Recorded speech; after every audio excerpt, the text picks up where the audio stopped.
The blood pH cannot change, as I showed you, but the cellular pH can change. So the cellular pH should sit at about 6.5. Now, that's very slightly acid, and there's a reason for that.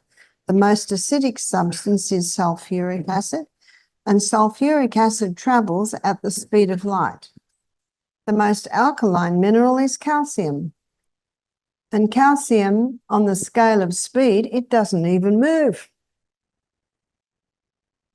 So slightly acid, and that's what the hydroponic gardener aims for, slightly acid, because if the hydroponic gardener's plant's roots are sitting in water that goes a little too acid, the roots burn.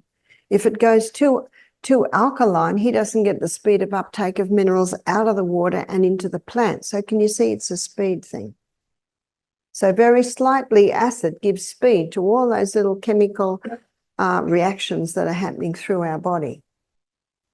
But if cellular pH drops down to 5.5, that's where disease thrives. This is where cancer thrives. Cancer thrives in an acid environment. Fungus thrives in an acid environment. So even though there's only the drop of 1 point, that drop of 1 point means 60% less oxygen available at the cellular level. And cancer cannot live in the presence of oxygen. So just ensuring that your cellular pH sits around 6.5, it makes it very difficult for disease to develop in the body. And I'll show you how you can do that. Does this pH, is that the same for urine pH too? Or just well, if you want to test that, well, the cell pH is determined by saliva and urine.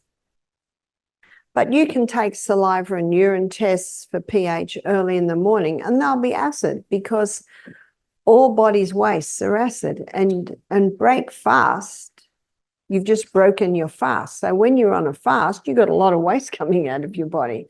So the most accurate time would probably be about 2 hours after a meal. Do I test my pH? Never. But what I do is I give my body what I know is best to maintain that 6.5, which I will show you. My sister-in-law is a model. Her name's Abigail O'Neill. She's very beautiful. She's one of the top models. But she has ethics.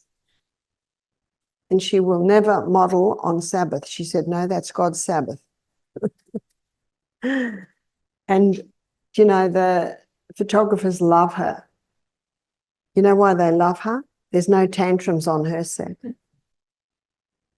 And one of the reasons she looks amazing, she's about 48 now, you look at her, you think you're looking at a 30-year-old woman, is because she lives the sustain me principle.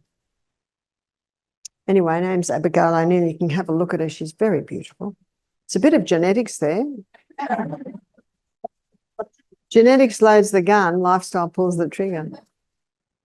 And she, even though she's got, you know, beautiful features, she's tall, and she would not look like that if she didn't live this life.